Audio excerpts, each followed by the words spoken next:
Sunrise On Demand, this is your segment. You choose what to watch. This morning you voted to take a closer look at placing tougher restrictions on dangerous dogs. This issue's been a bit of a hot potato lately in the spotlight following the fatal mauling of a 4-year-old Melbourne girl by a pit bull cross. This week, an 11-year-old boy was also attacked, this time by a Rottweiler cross in Sydney's west. There are now calls to toughen up laws surrounding dangerous dogs, including the banning of certain breeds. All right, so what should be done? Joining us is dog trainer and canine behaviour specialist Peter Griggs and Peter Higgins from Dogs New South Wales. Gents, good morning to you both. Pete, first up to you. Are certain dog breeds, like pit bulls, too dangerous to be pets?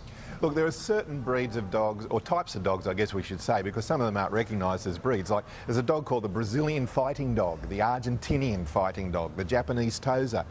These dogs are bred for fighting. They're, in my opinion, not domesticatable. And with 238 breeds of dogs in Australia of all different sizes, shapes and personalities, my question is, why would you want one of these? So there are some dogs that are not easy to domesticate, or indeed can't be domesticatable because of what they were bred for in the first place. Is a pit bull one of those? Look, I think a pit bull is a problem dog at the moment because, not because of the pit bull so much itself, but because they're crossing it with every breed of dog that you can find, or every crossbreed of dog that you can find. And the reason why people are doing that is to get away from the bans that politicians are trying to put into place. It's the major crossing with other breeds that are causing the problems, because you get an aggressive dog, say, that you bred for a certain reason, crossbred with another dog.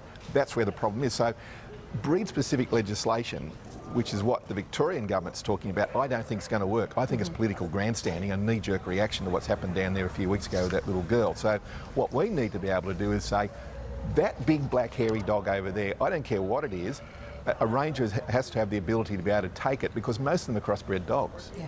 Brad, you're a dog trainer. What would you say to a family that wanted to have a pit bull? And is that one with you? What's your dog? No, Kai here is an English Stafford, Mel. He does a lot of stuff for the Staffy Club down here in Victoria. Okay. It's owned by a friend of mine, Shelley. And he lives with a couple of kids. These dogs are fantastic. I actually disagree with a lot of what Peter says there. It's not the fact that these breeds aren't domesticatable. It's not the fact that they're not trainable. There's a lot of media hype about these dogs. Many of these dogs, dogs of all breeds, live across the world just fine. The fact that they have this fighting heritage, well, it's no different to a lot of other dogs. I would say that the big problem, and I'm sure Peter would agree with me here, is that owner responsibility needs to be heightened. It's fine for us to use increased fines, but I realistically think that, much as what Peter said, we need all dog behaviour to be judged on the actions of the individual, and blanket bans just don't work. All right. Pete, here's a suggestion. Always from you, Koshi. What do you want? No, we got to go through a test to get a licence to drive a car. Now, you know, what Brad's saying is we need better training of owners. So to licence your dog, would it be better for us to show that it's been to a trainer? We're certified as absolutely, owners. I believe it would. Absolutely. I've been saying this for 20 years. If people do not do this voluntarily, if you're listening and you have a dog and you haven't got that dog trained, and you haven't got yourself trained, you're being irresponsible. You're an irresponsible owner, and if that's the case and you're not going to do it voluntarily, I hate laws, I hate legislation coming in, but we might have to make it compulsory, where you say, for you to have that dog, you've got to have a licence, and that dog's got to have a licence. Yeah. Brad, we used to have a border collie. I took it to dog training because I had kids, and I never left my toddlers alone with that dog. I think any dog can bite. So is that the thing? No matter what dog you have, every dog has the potential to bite if it's not trained. And that's why breed-specific legislation won't work. Okay, sorry, Pete, just to Brad for a sec. Sorry.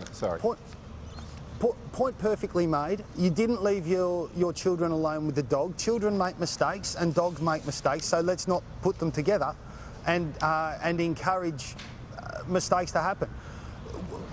You take the dog to training, you do everything that you can, it makes you a responsible owner. At the end of the day though, Mel, what needs to happen in order for this to stop, the public is scared that it's going to happen to them. Yeah. And the politicians need to pay real attention to that. What's been done here in Victoria is a travesty. It's a knee-jerk reaction that is designed to grab a few votes and to take a little bit of heat off the politicians because they don't have the real answers at present. The real answers, it needs to be a three-pronged approach. Okay, we need policy that works, and in order for that to happen, what hasn't happened here in Victoria is that the real key stakeholders, including the National Dog Trainers Federation, need to be consulted directly by the Minister, not by intermediaries. The second thing is that dog bite prevention and education needs to be taught with priority as an occupational health and safety issue in the workplace and in schools. And on top of that, we also need the increased responsibility that I've called for. Okay. I guess it also bears mention too that in saying that all dogs need training, there's two aspects to dog training: abstinence and action. And that's very, very important to consider. There's a great movement towards very positive reinforcement-based training. I think that's fantastic for dogs, but the reality is that, much as Peter has said before in his interviews, we need dogs that reliably come back when they're called and reliably drop when they're told. Some really good points, gents. It's something that our viewers wanted to have discussed. You've put terrific points today. Really appreciate your time. Good on you guys. All right, let's now take your votes for Monday's show. Here are your choices. Option A, Koshi's top ways to make your first $1 million. Oh, I wait for that one. Better try it myself. Option B, the most embarrassing medical problems. Or option C, how to divorce-proof your marriage. Very, very different. There's some so I wonder there. if you made $1 million, would that divorce-proof your marriage? Or if you borrow $1 million, that divorce process. So what do you want to see on Sunrise on Monday at 8:15? Vote now. Tweet A, B or C with the hashtag Sun7, or visit our Facebook page or head to the Soapbox. Remember, it is your show, it's your call, you tell us.